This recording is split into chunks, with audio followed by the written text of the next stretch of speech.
So I wouldn't make too much of protests And like for this the one. week, for the week, Now, the real for the question here week, is it was like Claudia 5 Sheinbaum is to probably 10 watching all this. Again, cents the during president the of week. Mexico, and she's very And worried then they went about up in Trump's price and went to 50 repeated cents promises and on threats to Sundays. do And then it went special up to military 75 operations against cents. cartels in her And country. then it went up to Why? Because $1. Mexicans do And care then a it lot went up about to their own $1.25. sovereignty, And then it went to and because I think $1.50. I it was would like, be fuck a this. huge loss of face for her. It would It really just weaken kept her going up and up and credibility up. internally if she Never was seen went as back not being down. able to Always draw a went red back line up. with the Trump administration. Now she's been quite compared to her predecessor, quite cooperative with the Trump administration on counter narcotics. I still don't think Trump really wants to disrupt that relationship so fundamentally. I think he'll, for instance, strike Colombia first if we see some kind of, a domino effect here where these tactics spread to other countries. But absolutely, I think President Claudia Sheinbaum is waking up today very concerned about what this means for Mexico, even as she's not looking to put her hand in the fire, kind of actively denouncing what the U.S. just did in Venezuela. See, with me, Well, I we used certainly to, appreciate it your was across context the that you were street able from to where I provide us used as to, this is what we do here on Live Now it was from a Fox. We dangerous get road different live too. feeds. We I want to used make to sure cross that we're that bitch, able to bring them to Roger, people as we see them come into our get the newsroom. But cigarettes once from my again, mom, Will and give Freeman myself here a with the candy. I Council used to on get myself Foreign and my Relations. sister candy. Thanks so much for being with us on Live Now from Fox. Happy to. Okay, so let's bring it back to me. Yeah, I used to go to the store to get candy for me, my sister. My mom sometimes she wanted one, and then she managed to get the cigarettes, and then I would go, and on the way back, like literally right at the gas station in the corner right there, that's where the paper stand was. So I would put at that time it was like a quarter to get the paper, the Sunday paper, and yeah, it was and then they kept going up the prices. It would go up, and I was like, I remember when it went up to 50 cents. I was like, whoa, okay.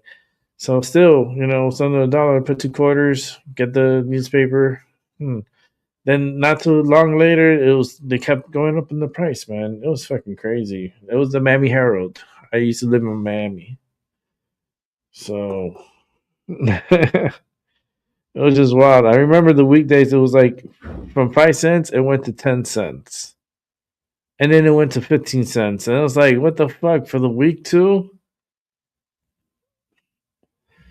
Yeah, it was just inflation was just crazy on the newspaper.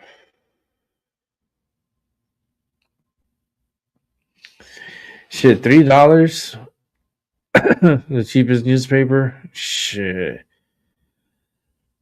I try to get it free from the internet. So, like pictures, yeah. Oh wow, those pictures were beautiful. By the way, the Northern Lights pictures, I will never forget them. I love them. They're very beautiful.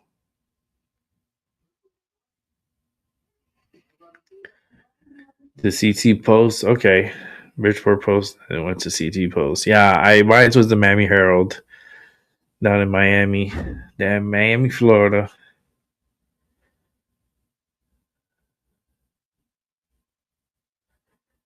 Damn, ever since my uncle sold their newspaper business, our paper sucks now. That sucks, Rob.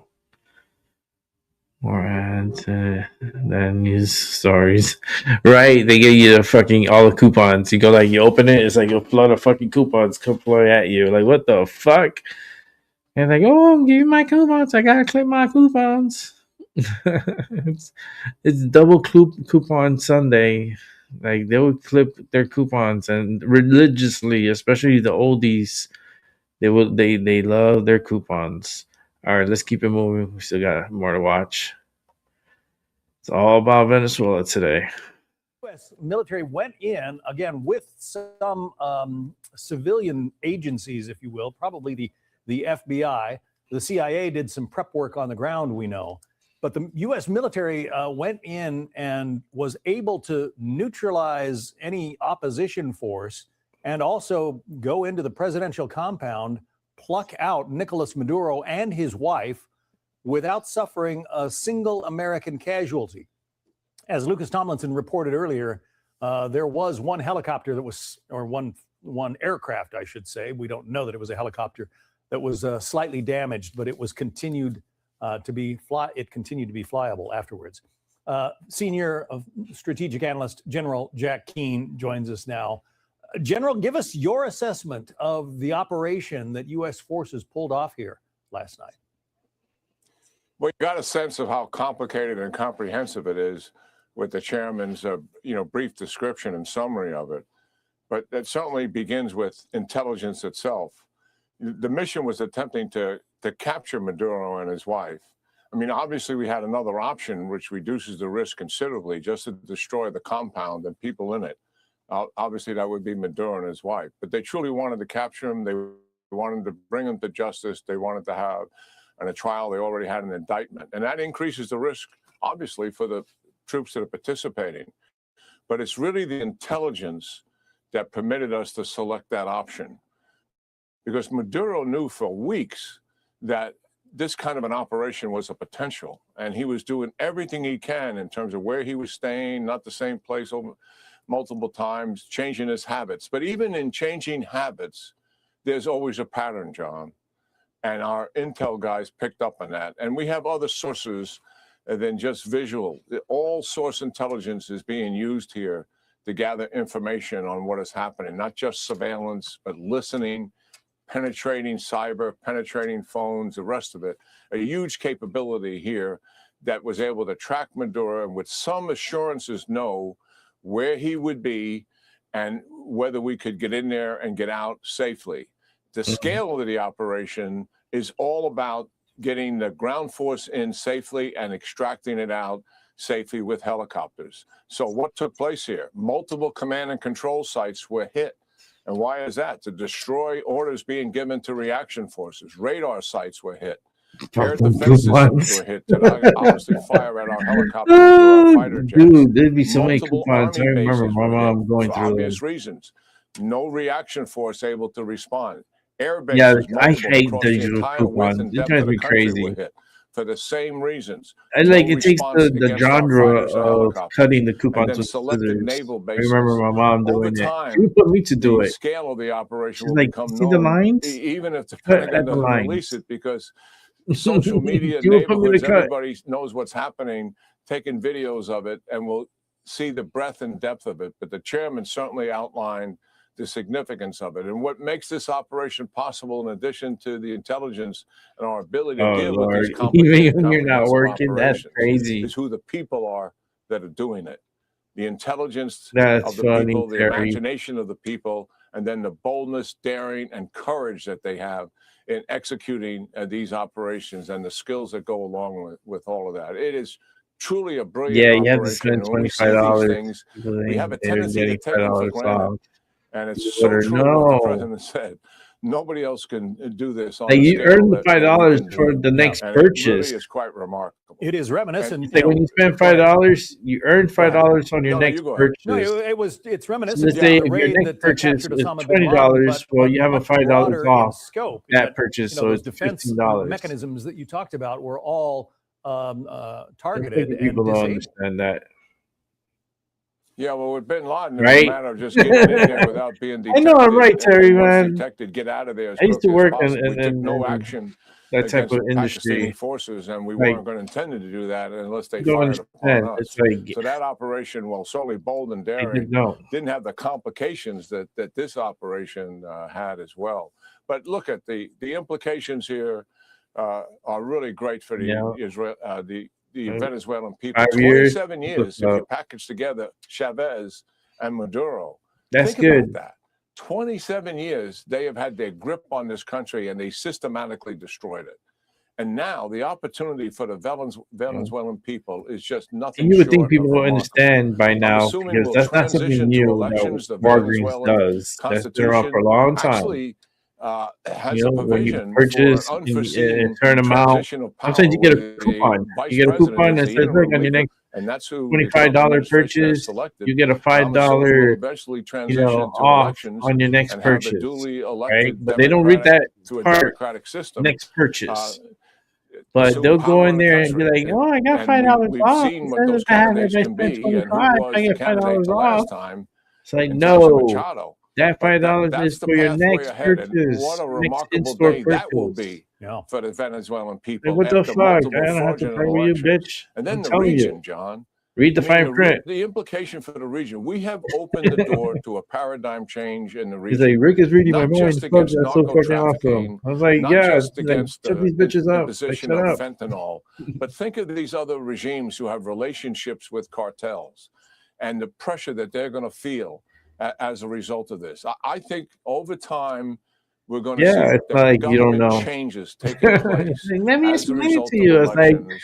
I already Moving know. How away from much these more are you going to authoritarian explain to me? I'm regimes, these telling you. leftist socialist regimes, to more what they had in the past in Latin and South America in terms of democratic form of government. I think the Trump administrations and the boldness of the president, his patience and perseverance here have really opened the door. It's much bigger than Venezuela. It is about the region itself and our concern about the region over close to 30 years in the direction it has been taking. And then let's think about it strategically. All our adversaries are watching. Russia and China, another setback for him here because they had vested interests here, just like in Iran. When we did the decisive blow, that was a blow also to Russia and China and other adversaries. Allies are watching it and seeing the world leader, President Trump, step up and use strength on a limited basis to make a powerful change for the benefit of the Venezuelan people and the region writ large. And they have to have confidence in the president's strength and leadership in doing that and dealing with the issues that they have in their particular region, whether it's the Indo-Pacific region, the Middle East, or certainly in Europe or even in Africa, where China and Russia have a significant presence. Huge strategic implications here going forward, John. The leaders of Brazil and Colombia, not surprisingly Cuba, have all suggested this was a terrible thing. But sometimes those leaders might say something in public and then pick up the phone and call the White House, talk to the president personally and say, hey, thanks for doing that. Should we necessarily believe everything we're hearing out of the region in terms of complaints? No, absolutely not. I mean, look, this has been very selective what our presidents have done in the region, and it's only when it's so compelling that action has to take place and they look around and no one else is going to do it. H.W. Bush, Noriega, and Panama, he came to that conclusion. Reagan came to a conclusion earlier than that with Grenada in 1983. It felt action had to be taken. President Clinton did the same thing when a military dictator deposed a democratically elected president in Haiti and reinstalled the democratically elected president. These are not things that we do routinely here. We don't put pressure on the region routinely. But when we see things like this happening, they're so destabilizing.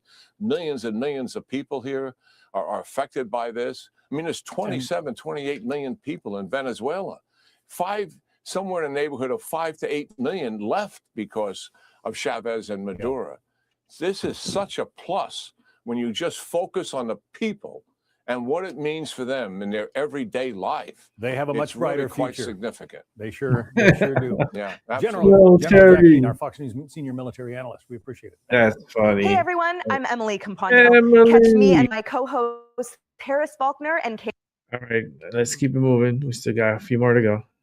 Currently now, Fox News contributor, George Washington University law professor, and one of the smartest legal brains of our time. And Jonathan, I've been reading tweets all day long, members of Congress saying that this was an illegal operation. They, of course, are harping that it's unjustified and they're going into the politics. But go directly, because you've been tweeting about this morning already. You say that the President Trump is justified in what he has done overnight. No, he has precedent on his side. What Maduro is going to be re-arguing is essentially the case of Kayla, what's up? who we did the same type of operation and sort of a snatch and grab and then prosecuted him, in that case in Florida. He made many of the arguments that we will expect from Maduro and lost. I mean, and if anything, I think Maduro presents a weaker case than Noriega. I mean, in this case, you have a really extensive record and indictment against Maduro in New York.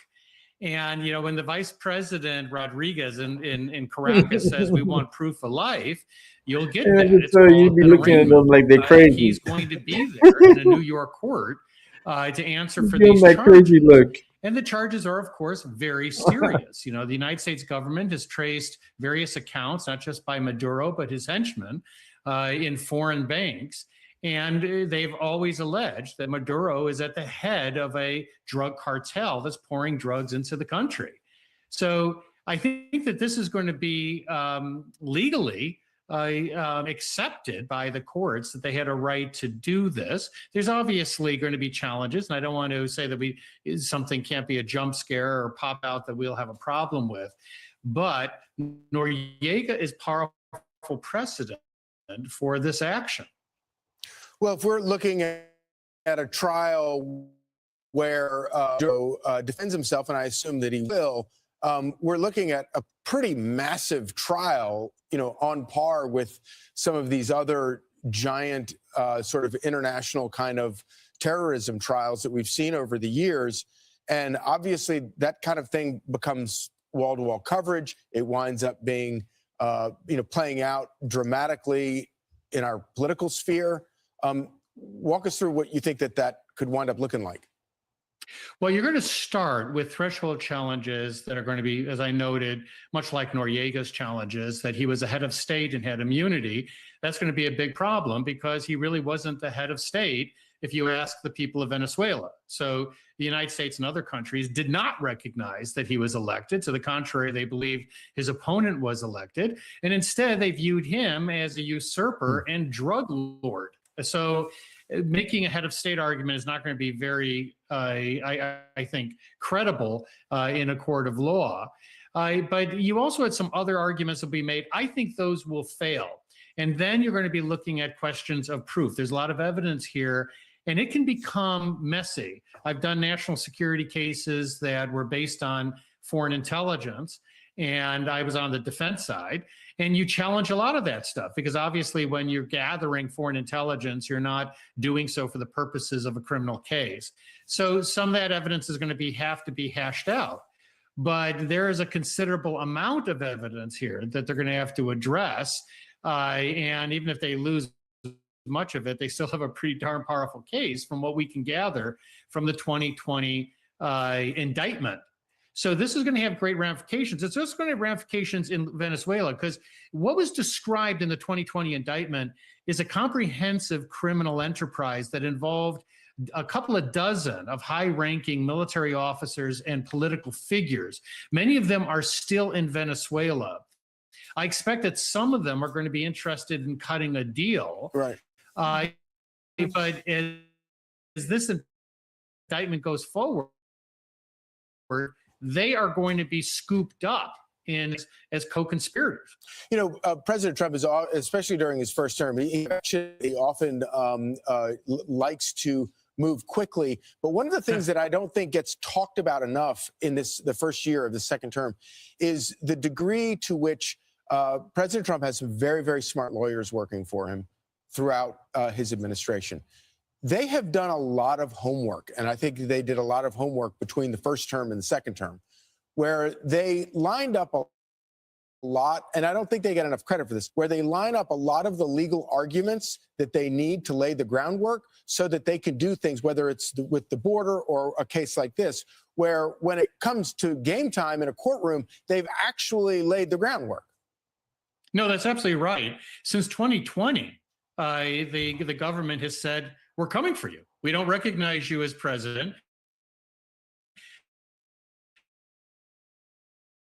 You're an indicted criminal defendant, and we will come for you. So there hasn't been any ambiguity here.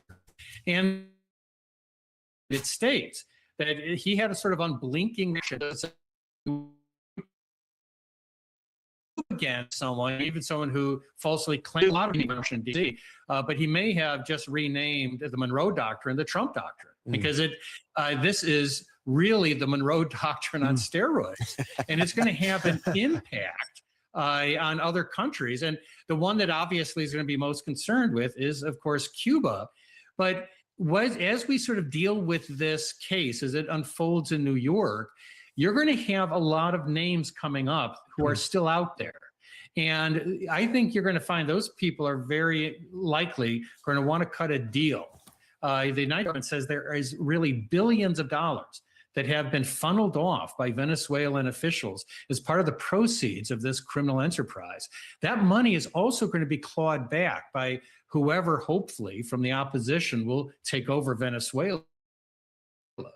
Big question there. We shall be following it. Jonathan, Charlie, thank you as legal insight.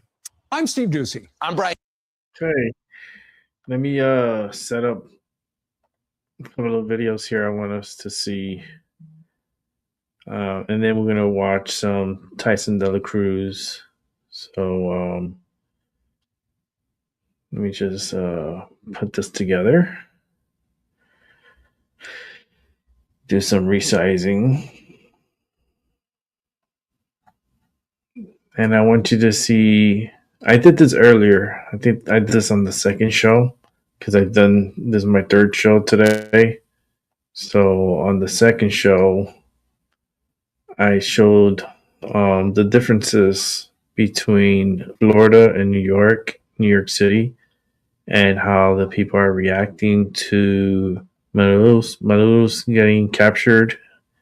And I showed off both New York and Miami. I'm going to move on because we have a lot going. And I want to show you guys again on this show the difference between the corruption, dictatorship, communist, democratic side party, I guess, and how unhinged they are and how crazy they are.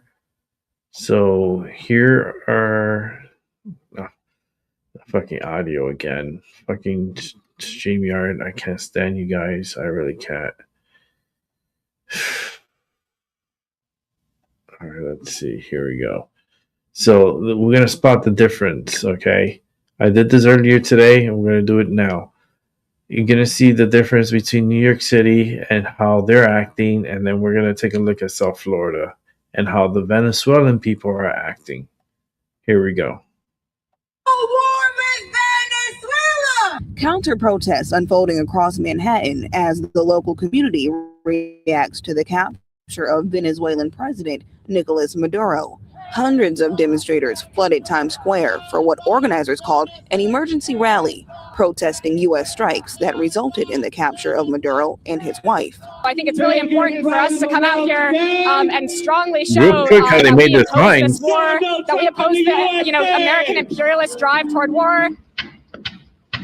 Explosions struck Caracas Saturday morning, something demonstrators say was an illegal, unauthorized military attack. They're now pushing to stop any further U.S. action and for Maduro's release. It's not about drugs. It's not about democracy. It's not about the last election. It's because the Venezuelan Bolivarian Socialist Project did indeed challenge U.S. domination. Meanwhile, in Lower Manhattan, Venezuelans from across the tri-state gathered in celebration, calling the moment a turning point after years of economic collapse and mass immigration under Maduro's regime. We've attempted every peaceful and democratic method available to try to finally achieve the change that we've wanted for so long, to finally live a dignified life where hyperinflation and crime and poverty aren't the norm. And it seems like this is the first step in a final phase that will finally lead to the democratic will of Venezuelans to be finally recognized. President Trump said the U.S. would take over running the country for now, something Jesus Aguais says feels bittersweet. Listening to President Trump talking about Venezuela in a very transactional way, as the U.S. owns the Venezuelan oil, became all very, very confusing. Okay, now we're going to go to the happy side. On here at home, including outside of Versailles. That's where we find local 10's Aaron Mabin, who is there live. This is the first time we are checking in outside of the restaurant there, a very popular place. Aaron, talk to us about some of the conversations that you've been having there on the ground. Well, you're going to see how things have been developing throughout this report. I want you to really pay attention to the cars that have been driving by. They're really honking in support, and they're seeing the large gathering of people with Cuban flags, with Venezuelan flags out here. And then as we see by, the people in the crowd, there are a lot of Trump hats, Make America Great hats as well. Sir, you just said yes. Please tell me what you're feeling right now. Right now, I feel very emotional because this is something beautiful for my parents. They've been here since 1959, and I feel very proud to be part of this. This to me is the most wonderful thing there is, really. I kind of want to get to why Yeah, you came no, here. What about this I live place was next a to gathering New York. place? I'm never going back Because to fucking New York. I am proud to be Cuban. I was born in the United States, but I'm proud to be That's Cuban. good, I'm Terry. proud to be Keep the part of this politics culture. aside. Growing up in this culture has been something special in my heart. And I really want Yeah, you Cuba were to be here. free You saw already. it. You know? Thank you for your time. I really appreciate it. And we're hearing a lot of these stories, not just Venezuelan people here, but also Cubans, Puerto Ricans Man, out here New as York well, was too. like a funeral. I want to bring It in was like a George funeral. Jane, who is with us right In now. South Florida, the You fucking are with the Venezuelans, Venezuelan American all the Cubans, Republican they're Club. happy for You had a press Venezuela. conference not too long ago. It was Everyone's important for you to be out celebrating. here, sir. It was super important. I mean, this is That shows you the Democrats, history being made. The they United States just they're not toppled for the over people. They want to keep a the people dictator, enslaved. toppled over a narco drug dealer, and they brought him into the United States. It's very, being a father of a 13-year-old child. Seeing the whole situation, what fentanyl has done to the United States, for me, it was very important to topple that, to try to topple that government, take him They're out of also the power, party of stop the drug assholes, flow too. coming into, stop the fentanyl coming into the United States. That to me was very, very, very important. When President Trump was speaking, you all, it was really fascinating to see basically everyone out here with their cell phones to their ears. They were listening to the president speaking via social media and things. What did you really take away from his words? We have a president that says something and means it. He had a He don't mission, lie. He and don't his feel mission at good. the beginning, and he made promises at the beginning. And for the Latin American community, he's been keeping his promises. When you look back in history, there's very few presidents in the United States that would do what he just did today. Yeah. I mean, kudos to the United States military. I mean, they did a flawless operation that I brought don't in even think no Reagan losses. would have done that. No losses to equipment, no helicopters were lost, no Yeah. soldiers were hurt or killed, and they were able to bring Maduro. This is a president of a country, and they're bringing him to justice here in the United States to be convicted for drug So he trafficking. tried. He had to go Your hope through for a trial. Venezuela before I let you go. To be free. They deserve it. Just like Cuba deserves it. This hemisphere has been abandoned for many, many years.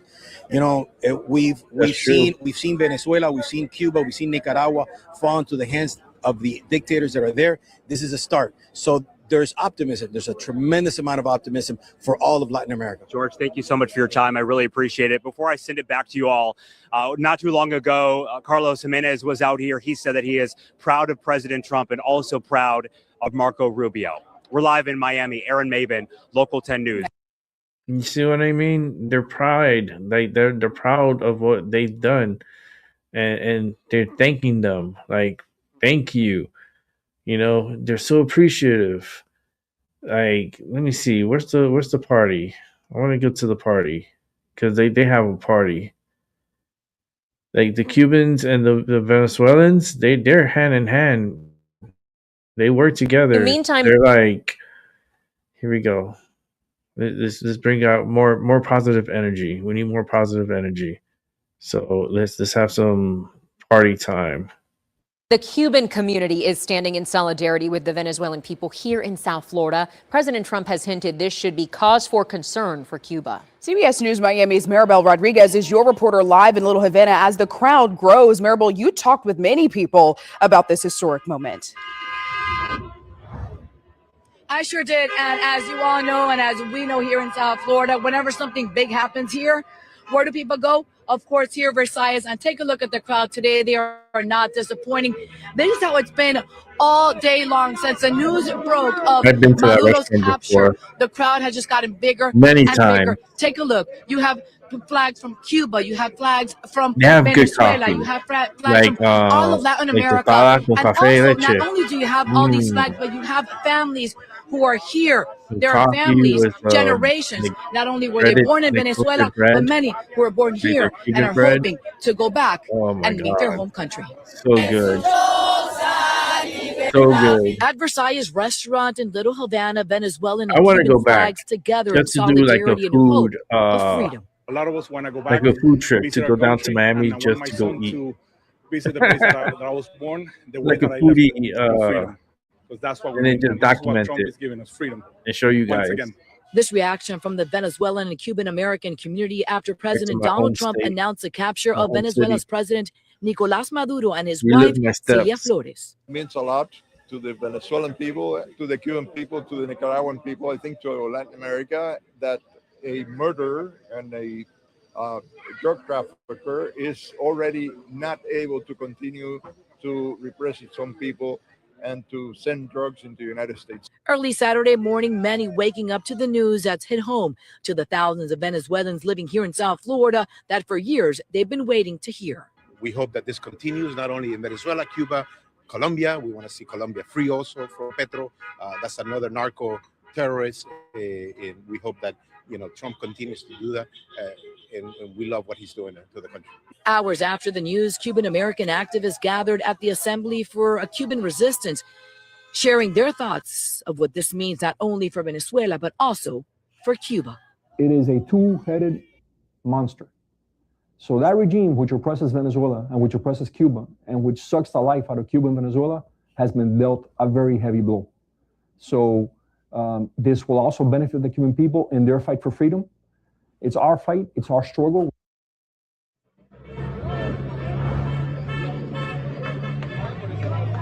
And about that generation that I mentioned earlier, I'm joined by Sandra and Francesca, mother and daughter. You are Colombian, but you're here. Why? I'm here because we're here to support our neighbors. I'm Colombian and Venezuela. We have lived the diaspora of the Venezuelan people flooding Colombia. We see how they suffer. And also we live in Miami and we see the effects that the Cuban diaspora has been lived here. So we have seen the problem that it has Thank you, Sandra. So this is a hope for all of Latin America, not only for Venezuela, right? Absolutely. Thank you so much. Of course, we're going to be here all night long and bring you more from here, from Little Havana. For now, we're live at Versailles. Maribel Rodriguez, CBS News, Miami. Thank you. Thank you. Wow. All right, guys. Let me center up here. And we're going to go through the last three shows of the night. And they're all reserved for Tyson de la Cruz. So we're going to go ahead and tackle those down and then call it a night. My third show of the day. And I'm super exhausted. At least I took breaks in between, which was great. But man, my neck is jacked up. Sucks. But let's set this up. And let's start watching some Tyson de la Cruz. For work. And in the process, as we walked around the daycare, we saw that our office doors was broken into as well. America, a Minneapolis daycare just held a press conference claiming that somebody broke into their facility and stole all of the enrollment documents, employee records, and checkbooks conveniently right after a viral video exposed massive fraud in Somalia-run daycares across Minnesota. The 20-year-old manager wants you to believe that a burglar broke through a wall, bypassed computers, cash, equipment, all that stuff, and specifically targeted the exact That's what I said. That federal investigators. That's what I said, remember? But here's what makes this absolutely ridiculous. Terry, remember? They filed a report saying nothing was missing. Then somebody, probably the daycare owner, had to remind the 20-year-old manager, oh, wait, actually, all of our important documents were stolen. Here's the kicker. They're blaming this on a YouTube video, but their daycare wasn't even featured in the original viral investigation. They're basically admitting guilt by association and trying to get ahead of the investigation before it reaches them. All our paperwork got Yesterday taken. morning, I was called by the owner because unfortunately someone came in to our daycare. Listen to how We he looked talks. and saw what happened, and we saw that the suspect came in from the back, broke in from the back kitchen, and he also destroyed the How you wall know it's a to come he? in. How about it's a she? What is up, guys? Tyson Dela Cruz here. Thank you so much This for guy's a rocking clown. with me. I want to break down this press conference and show you exactly why nobody with a functioning brain actually believes this bull crap. This is the most obvious fraud cover-up that I've ever seen. And the fact that they thought that this was going to work shows you how stupid they think we are. Let me walk you through what this 20-year-old manager, Nasha Mohammed, aka Somalian Dolomite, wants you to believe. He claims somebody broke in through the back kitchen, destroyed a brick wall to get in, also breaking through a wall of the Family Dollar next door, then broke into the office and stole only the employee documents, the enrollment documents, and the checkbooks. As we walked around the daycare, Wow. we saw that our office doors was broken into as well. We saw that, unfortunately, there was important documentation, enrollment of the children, and also employee documentation that was gone. There were also checkbooks that were ripped from our check papers that were ripped from our book. So let me get this straight here, Somalian Dolomite. A burglar breaks into the daycare, and the only thing that he takes are enrollment documents, employee records, and checkbooks, not computers, because there's really nothing of value at a daycare. No cash, not equipment.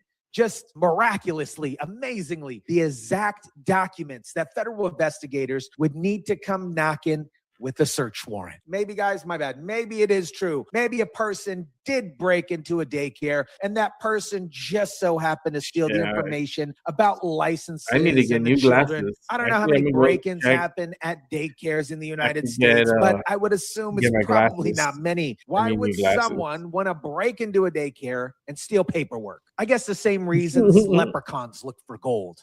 This happened around yesterday, midnight, after from 3 a.m. until 6, somewhere in between. How would you know that? We've been running the daycare since 2016. But here's what's interesting. If you're innocent, why are you holding a press conference about the break-in? Legitimate businesses get broken into all the time. They file a police report and move on. They don't call the media and hold a press conference with white liberals in the background holding protest signs. And here's where this story falls completely apart. A reporter asked about the police report, and the response here is absolutely damning. Could you also respond to there's a spokesperson for the police department told us that it was reported that there was no loss and that nothing was taken. Is that incorrect? Like, was nothing reported that was taken? What was the situation there? The spokesperson said it was reported that there was no losses and nothing taken. The manager's response? The police officer came in the morning. We told him what happened, and we told him that from what we've seen, we haven't seen, like, from in the position that we were in that moment, we were all worried about what was damaged and everything. We told him that we're going to check everything out. We're going to call him back, and we're going to tell him that what was taken. Translation, when the police first showed up, they said nothing was missing. Then somebody realized that it didn't help with the cover-up. So they called back later and said, oh, yeah, wait.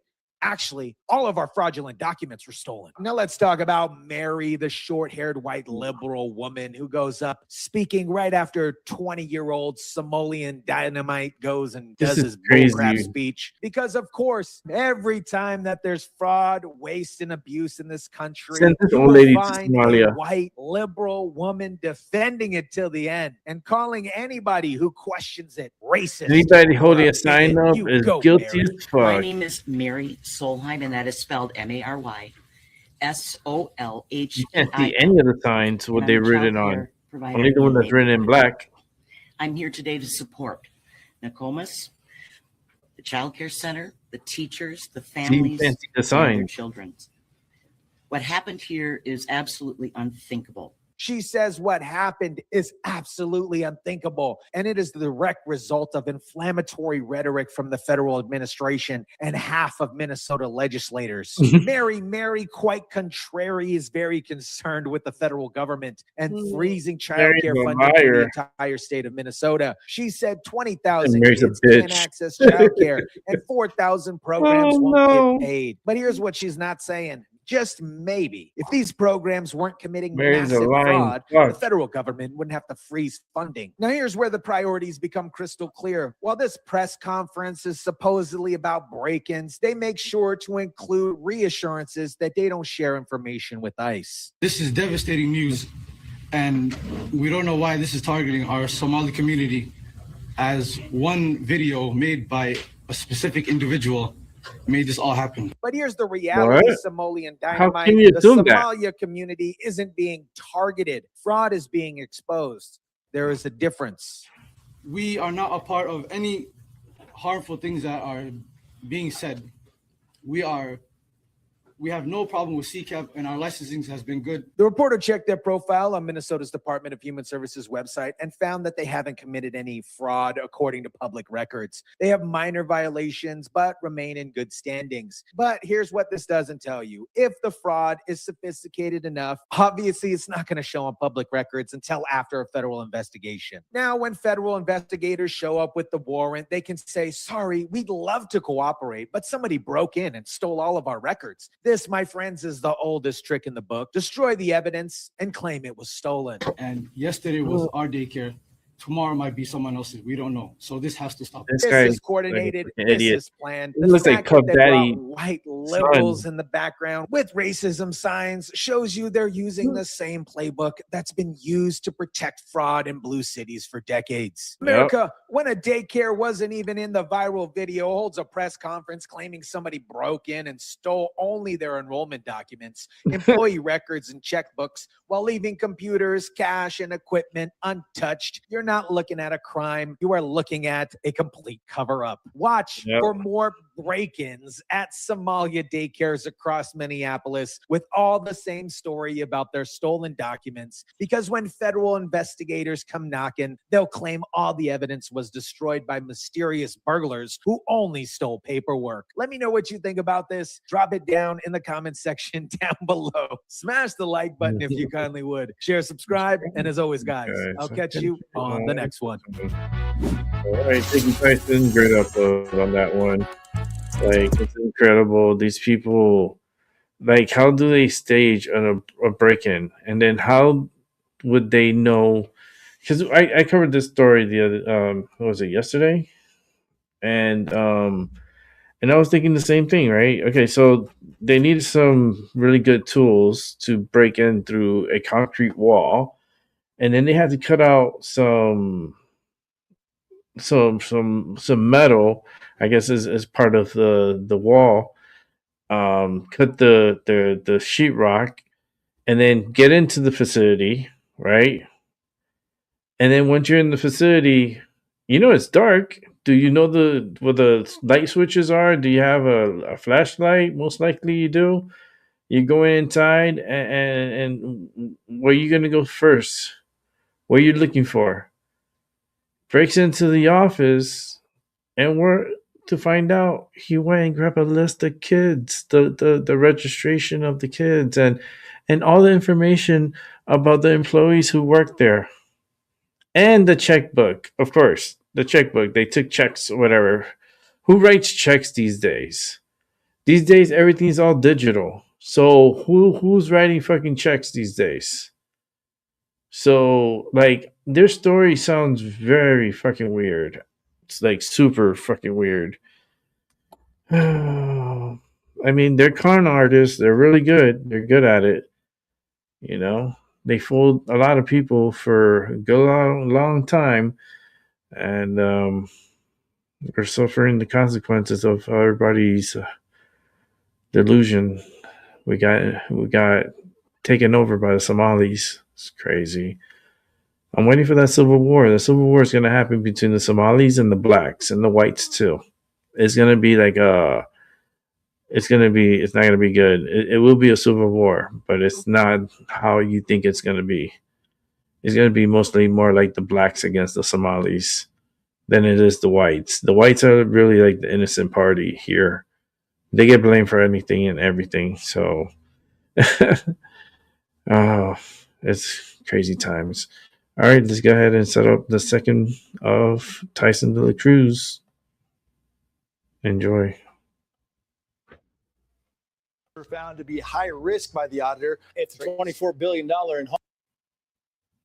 in homeless money is accounted for, Max, I'd love to know where it is. America, while everybody's focused on Minnesota daycare fraud scandal and Tim Walz taking the heat for over $1 billion stolen from taxpayers, California has been running the exact same grift on the scale that makes Minnesota look like amateur hour. A California state auditor just found 8 agencies pose a high risk of serious fraud, waste, and abuse. Nearly $100 billion at risk. And just like Minnesota, nobody can account for where the money's going. Here's the kicker. Gavin Newsom is probably thrilled that Timmy Tampon Walz is getting the heat right now because California's fraud problem is exponentially worse. And this fool wants to run for president in 2020. Great for you. Oh my God. You going out there to Minnesota? Damn, Rob. The California state auditor, the careful out there. non-partisan official auditor for Go the to state, the Yearling has just Center and take a released picture. A report that You should go to a updates its Yearling assessment Center. of the state's high-risk agencies. And the contents of this report are truly stunning. What is up, guys? Tyson De La Cruz here. Thank you so much for rocking with me. This isn't just about one state. This is the blueprint for how Democrats run government. Let me break down what California's nonpartisan state auditor just revealed. 8 separate California agencies now pose a substantial risk of serious fraud, waste, and abuse and mismanagement. That was Here's it, the right? damning part. To be You considered don't know how quote you're gonna unquote come high out. risk, an You're agency fucking born. must not only exhibit serious problems, but must also have failed to take adequate corrective action. So in this new report, the auditor has identified 8 separate California agencies as high risk.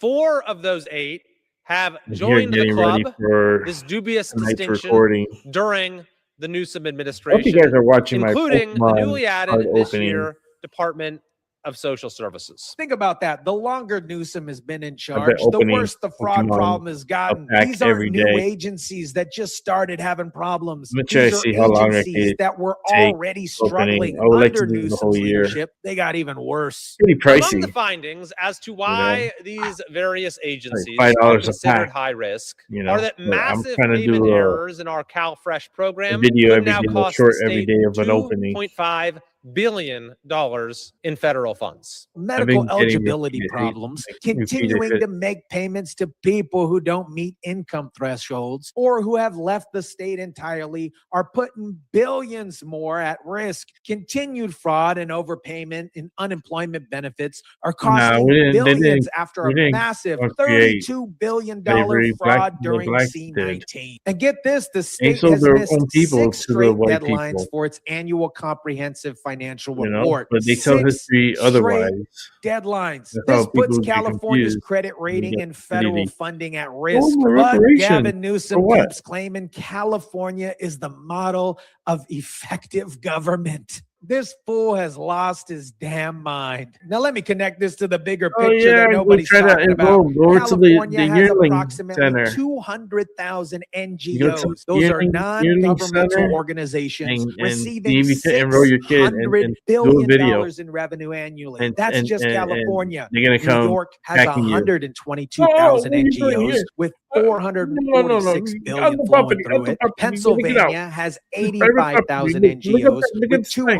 $247 billion flowing through it. Texas has 160,000 NGOs with $200 billion flowing through it. And Minnesota, our good friends at Minnesota and Timmy Tampon Walz, have 42,000 NGOs with $121 billion flowing. The top 5 states combined have 650,000 NGOs receiving $1.6 trillion in revenue. And just like we saw in Minnesota with the Somalia daycare fraud, I'm the captain now. nobody I'm can the properly captain now. account where the money's going. These are mission-driven organizations that receive funding by private donations, foundations, and obviously government grants. But the oversight here is virtually non-existent, literally like Stevie Wonder's vision. California is wasting and allowing federal taxpayer money to be stolen. And they want to act like that's not what has been going on. You responded to something that the governor was saying about money that was stolen from the original tranche of the COVID aid. And they acted like, oh, well, we implemented these fraud controls. No, they didn't. Well, that's exactly right. $32 billion in fraud for unemployment during COVID. No other state was even close. The federal government advised California to take basic fraud protection measures, and Newsom ignored that advice just like he ignored burning the brush in California. California taxpayers obviously suffered the result of this. The nonprofit sector in the U.S. receives over $303 billion annually in government grants alone. That's separate from private donations and foundations funding. And when you have 650,000 NGOs in just 5 states receiving $1.67 trillion, you create a system that's impossible to properly oversee. This is the grift, also known as the graft. Look it up. Open a nonprofit that provides daycare services. Open a nonprofit that pretends to help youth crime. You make millions just like these people did in blue-led cities, because nobody's actually checking if you're doing what you claim to be doing. So why isn't the lamestream media or anybody else talking about California's fraud crisis when it's exponentially worse than Minnesota? Because Governor Gavin Newsom is the Democrat frontrunner for 2028, and the mainstream media doesn't want to damage his presidential aspirations. With no offense to Hochul in New York or Pritzker in Illinois or Waltz in Minnesota, but Gavin Newsom is the undisputed fraud king of the United States. California is America's fraud capital. Think about the timing here. Minnesota's fraud scandal breaks. Timmy Tampon Walz gets hammered in the media, and suddenly everybody's focused on the $1 billion in Somalia daycare fraud. Meanwhile, California has $100 billion at risk across 8 high-risk agencies, $32 billion stolen in unemployment fraud, and 200,000 NGOs receiving $600 billion with virtually no oversight. The auditor found examples that truly boggle the mind. During C-19, the Unemployment Development Department ordered 7,224 mobile devices, cell phones, and hotspots so employees could work from home. After the pandemic ended and these devices were no longer being used, the state continued to pay services for thousands of them, costing millions upon millions of dollars. This is the level of incompetence and waste that we're dealing with in California. And Newsom is probably thrilled that everybody's focused on Timmy Tampon Walz right now instead of asking questions about California's fraud crisis. Now let's talk about the most egregious examples of California's fraud problem. The $24 billion that disappeared into homeless spending. The state audit found that California spent $24 billion on homelessness and couldn't tell anybody where the money went or what they did with it. After nearly 20 years, California's high-speed rail still hasn't seen a single track laid despite spending billions of dollars. The 911 system costing taxpayers $650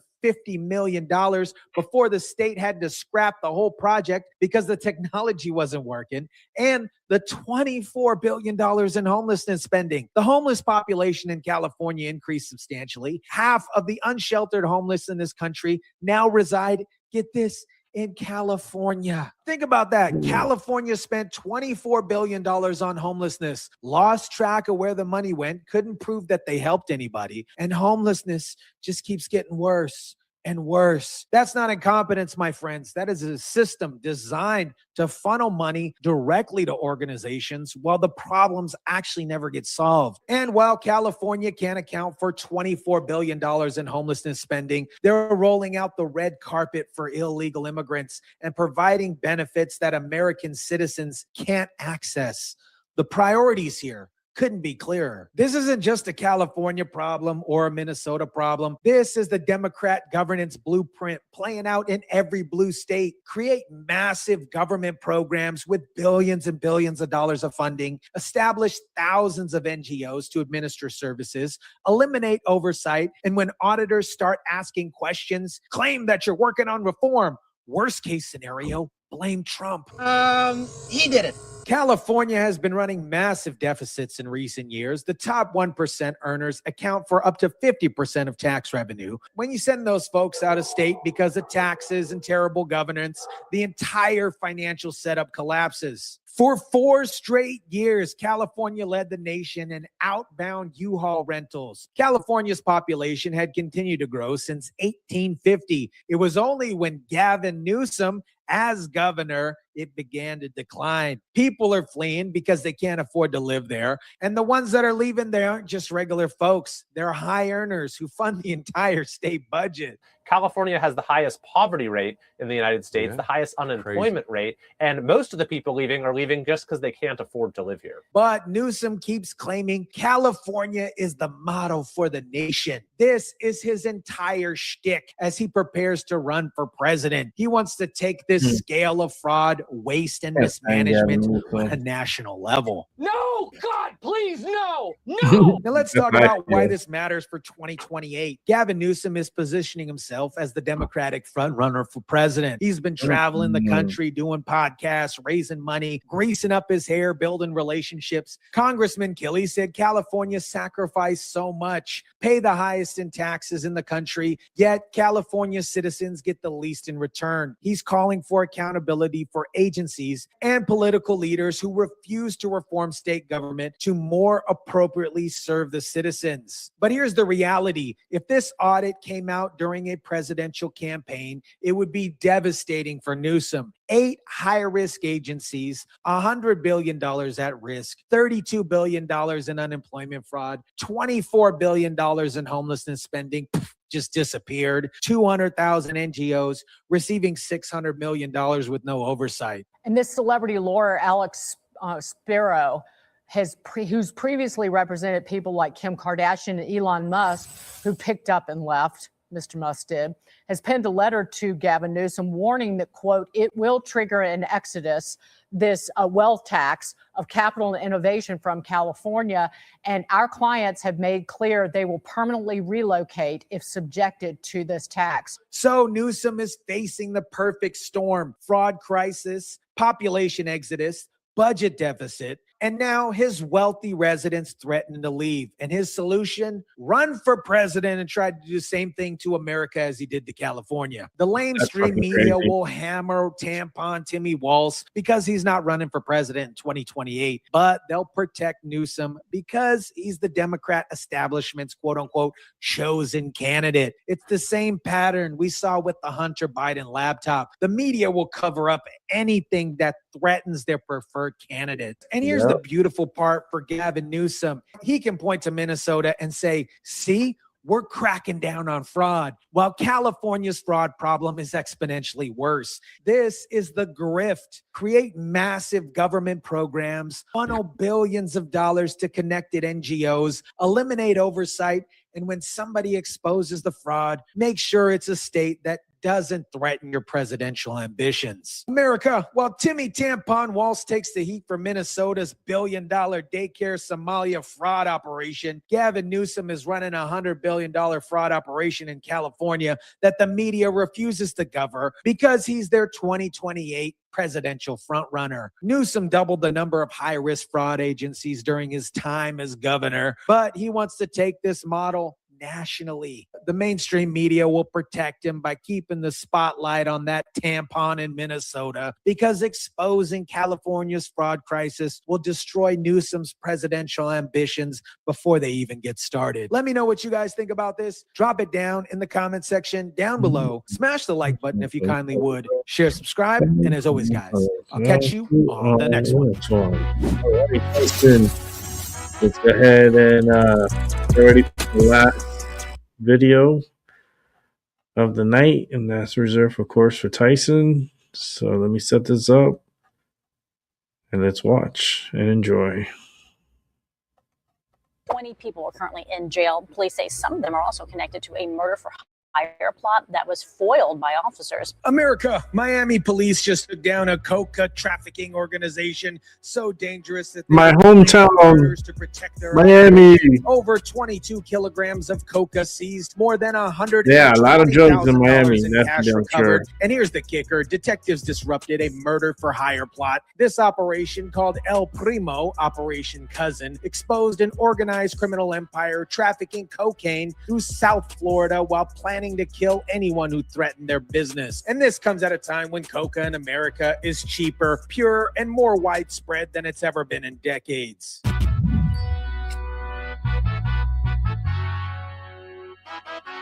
Today alone, detectives were able to arrest at least 20 subjects involved in this ring. This investigation also resulted in the disruption of a murder to hire. What is up, guys? Tyson Dela Cruz here. Thank you so much for rocking with me. This is exactly the kind of operation we need to see happen in every major city in America. Miami police didn't just arrest street-level dealers.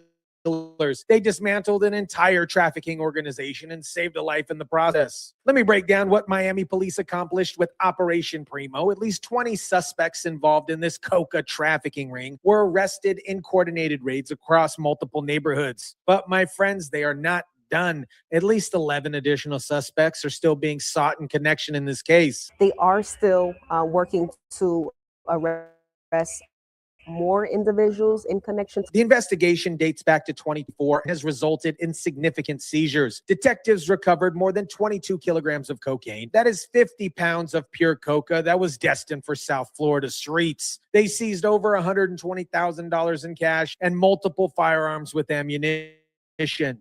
They say wave first happened simultaneously in Little Havana, Flagami, and Coral Way areas Tuesday morning. The arrests were carried out simultaneously in Little Havana and Coral Way area. This wasn't a single location bust. This was a coordinated takedown across multiple Miami neighborhoods designed to hit the entire organization at once so they couldn't warn each other or destroy evidence. Miami Police Chief Manuel Morales said this takedown sends a clear, unmistakable message. Drug trafficking and the violence that follows it will not be tolerated in Miami. They will continue to dismantle criminal organizations, remove dangerous offenders from the streets, and protect the people of Miami. Now let's talk about this murder for hire plot that was disrupted during this investigation, because this is where you see how dangerous these trafficking organizations really are. Miami Police spokesperson Cara DeVella said detectives learned about a murder for hire case through this ongoing investigation. I was also told that at least one person's life was saved as a result of dismantling the murder for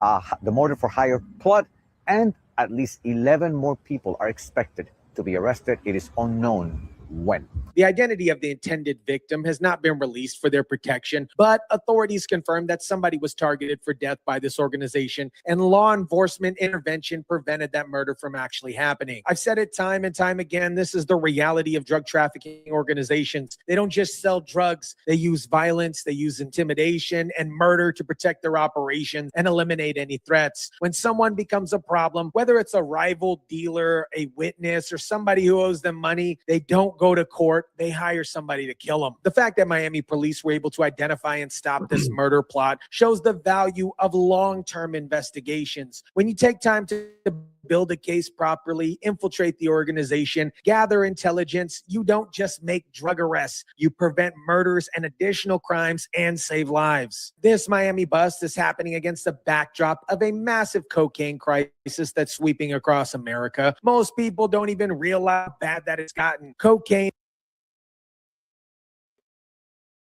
in the United States today is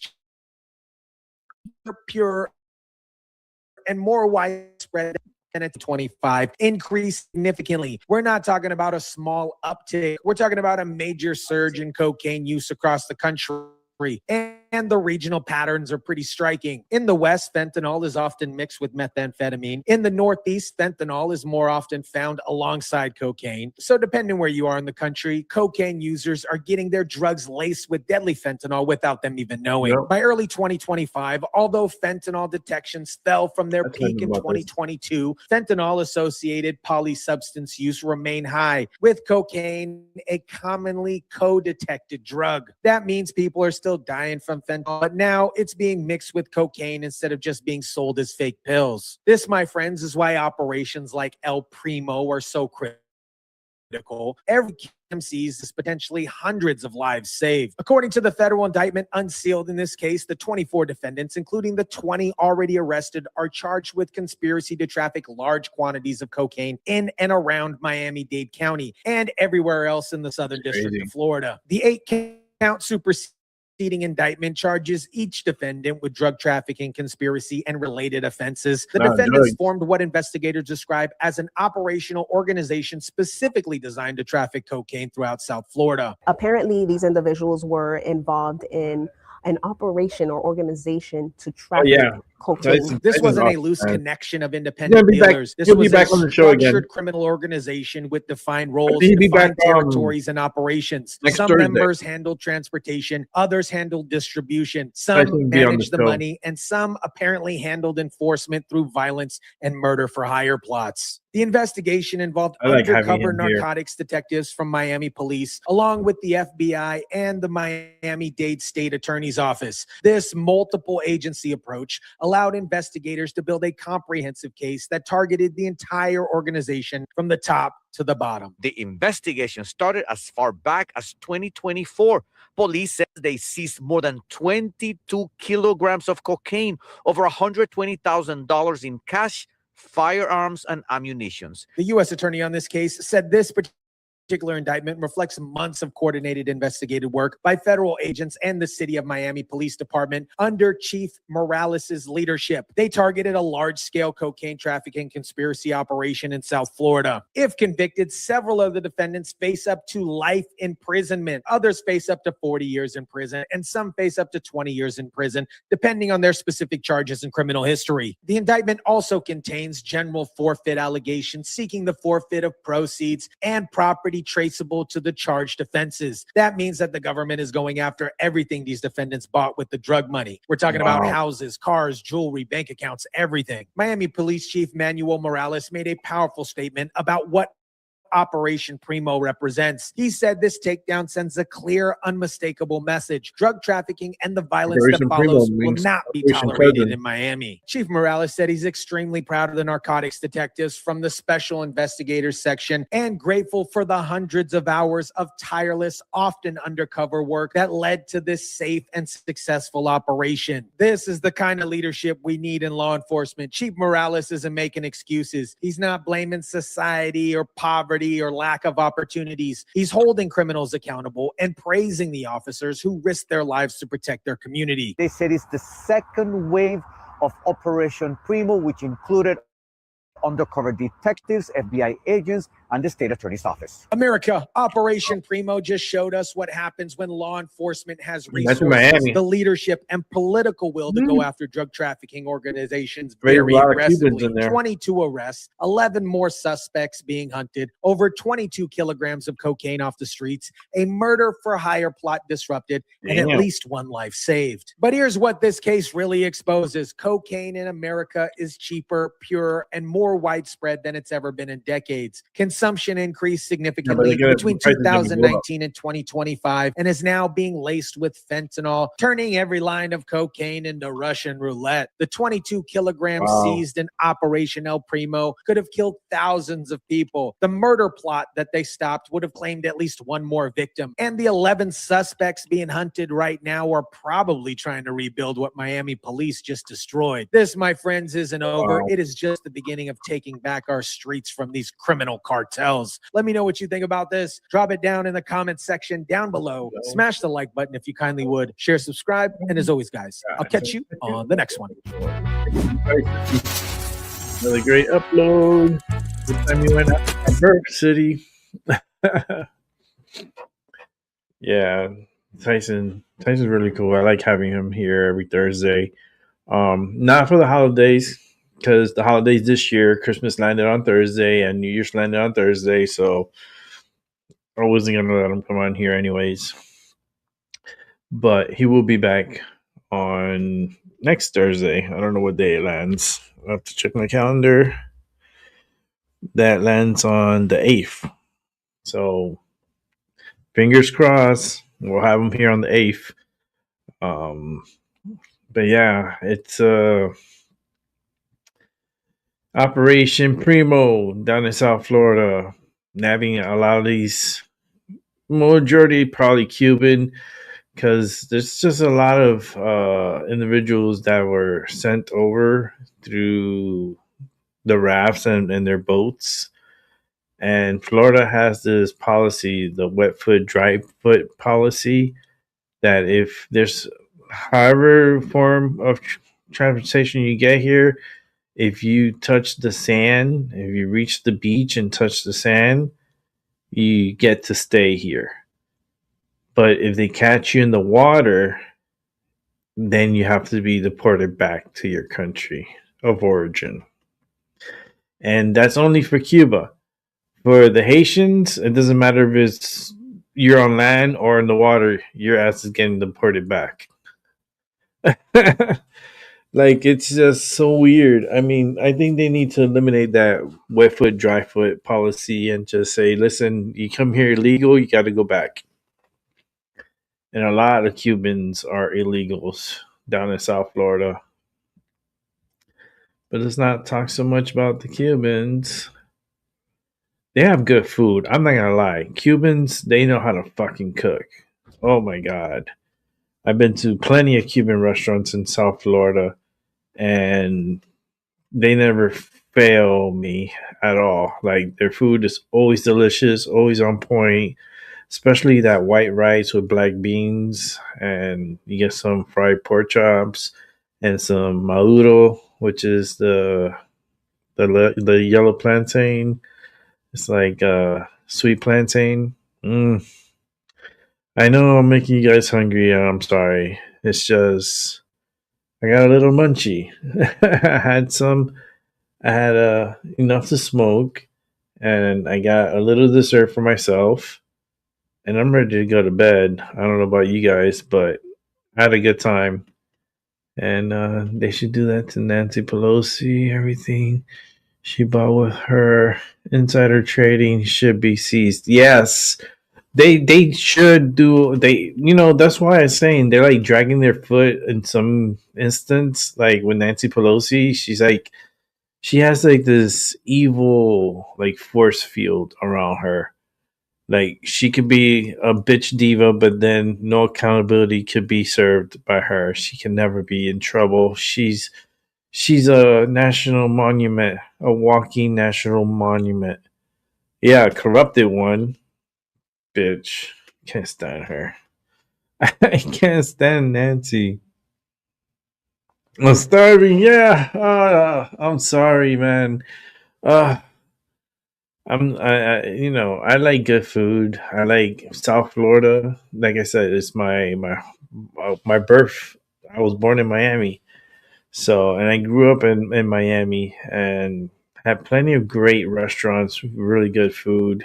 I've eaten. There's a couple of restaurants in Hialeah, Florida, which is west of Miami. There's a whole bunch of Cuban restaurants that are so freaking delicious. There's this one Chinese restaurant that's a mix between like Chinese Cuban restaurant. Oh my God. Like, they used to give me the palomilla steak with the fried rice, and it bring an egg roll, and they'll bring in the steak, and the steak was like huge. It was like a big, it's the palomilla steak, but they can bring you a nice big size steak, and you can get it breaded. And I usually get it breaded with extra onions on top. And boy, every bite, I can feel the sensation in my mouth. I still remember the sensation and of that beautiful meal. And I've had lots of good meals from different restaurants, and I'm gonna do a food trip. I'm gonna go down to South Florida and just go to my favorite stopping grounds, my favorite restaurants to go when I'm in Miami. That'd be a nice little series. But with that said, I'm gonna wrap it up.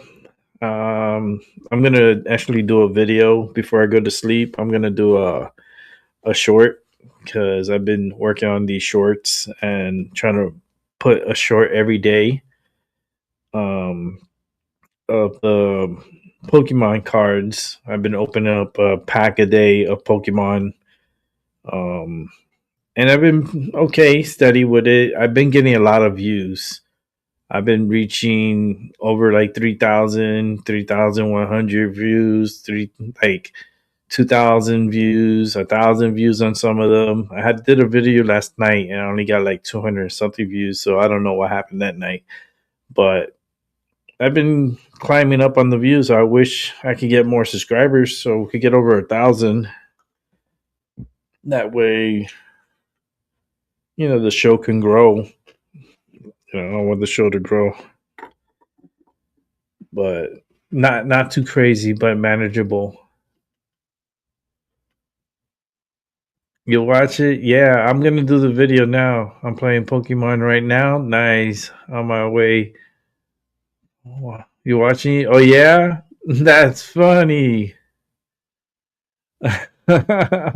Well, that's funny. You watching Pokemon while you're watching me. That's fucking awesome. Yeah, I'm gonna rip a pack and I hope I get something good tonight. Last night I pulled Mega Gengar EX for the third time. I thought it was with the second time, but I could have sworn I had another one of them. And then when I checked, I was like, I took a picture and I put it in the back of the short so people would see, oh, I got 2 Gengars. No, you see the picture at the end, it's 3 Gengars. I got Mega Gengars EX. But I'm trying to win a competition. Someone's giving away some packs and like a nice gift set. I'm gonna try to win that bitch so I can rip it up here. That'd be great. I got a more box. It's my birthday this month, so my birthday's in a few weeks. So I'm gonna treat myself. So I want to get me a booster box.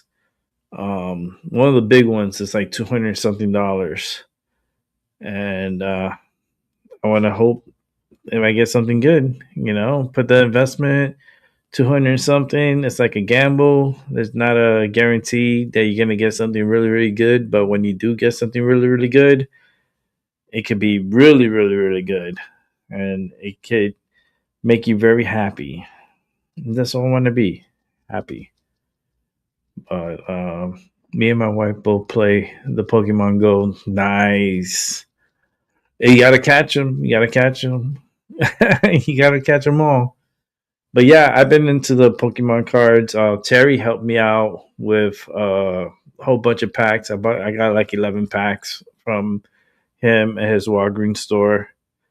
I need to get probably more down the line. I need to get some more Pokemon because I want to continue to rip these packs on a nightly basis, on a daily basis actually, and upload it every day.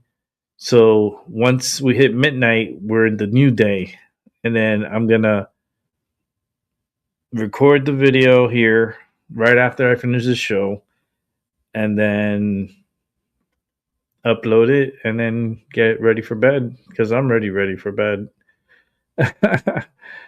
I'm ready for bed. I had a long day, did a lot of shows.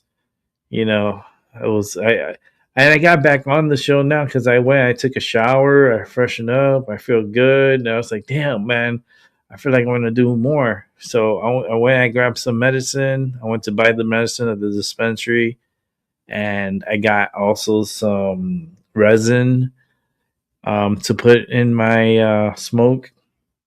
Actually, you know what? While I'm talking, I can finish this piece I still have here. That's why I'm probably still talking because I knew I had some more medicine to smoke.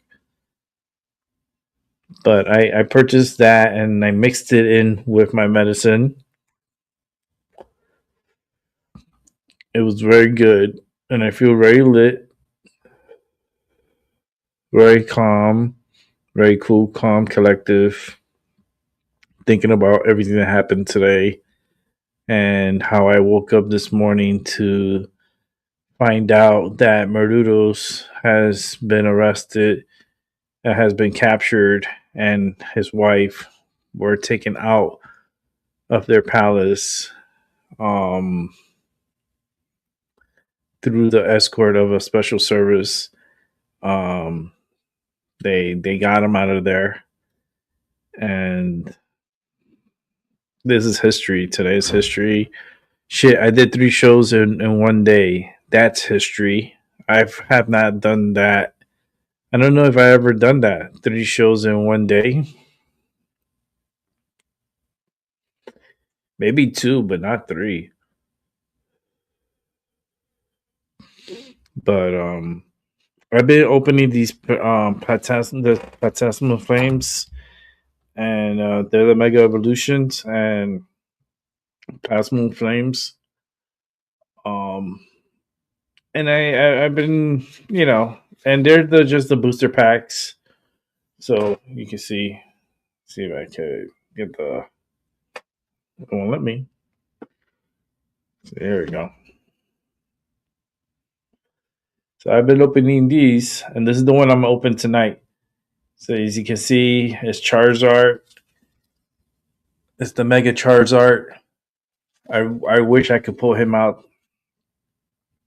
I could pull him out tonight. I don't know. I got a lot of decks to go through, but I'm only opening one pack a night, 1 pack a day, because it gets pretty expensive. I can go and open up all the cards all at once, and then I'm like, fuck, I don't have product to open for other days. So I decided to open 1 pack a day and hit or miss. If I miss, I miss. But if I get a hit, I get a little excited. You see my hand do little hand movements, and I do it like a ASMR.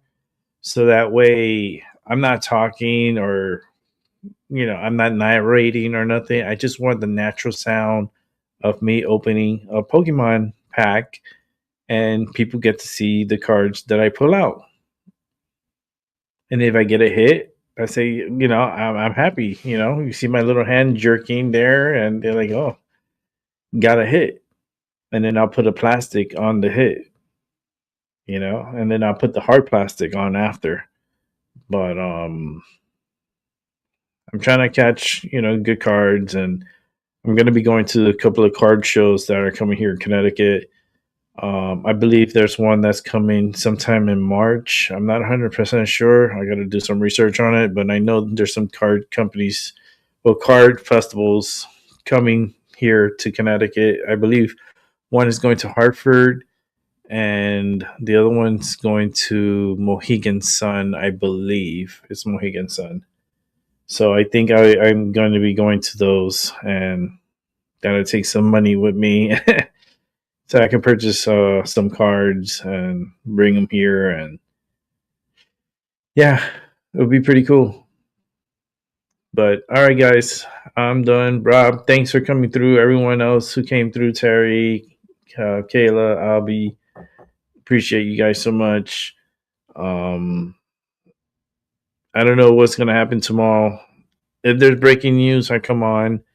If not, I may take the day off tomorrow just to recuperate myself.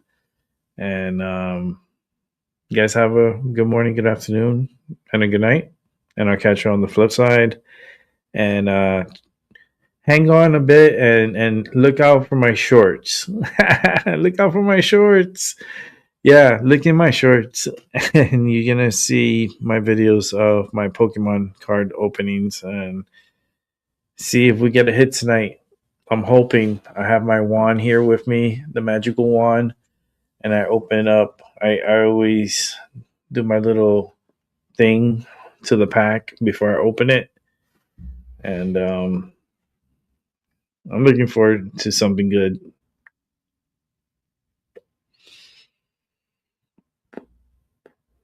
So with that said, have a good night, everyone. See y'all hopefully Monday, maybe tomorrow. I don't know, but definitely Monday. Enjoy the rest of your weekend. Bye.